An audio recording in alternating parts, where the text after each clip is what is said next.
Hello and welcome back to this channel. In this tutorial I'm gonna be showing you how you can change the taskbar from the center of your screen to the left of your screen.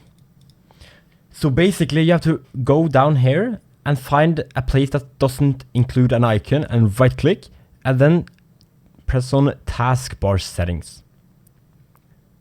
And when you're over here you can just go on taskbar behaviors. And then you can see taskbar alignment. As you can see now, it's on center. But if I want it on the left, I can just press left. And just like that, my taskbar has now become on the left instead of the center. However, there's also another way to get to this exact place. And for that, you have to go to settings. And then you have to go on personalization,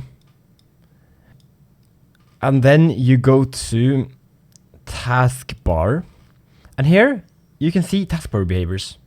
Then just left on click like we did earlier, and then you see I already have mine on left though, but if you go to center, it's on center now. But if you want it on the left, just click left, just like that. So that's it. Thank you for watching and bye bye.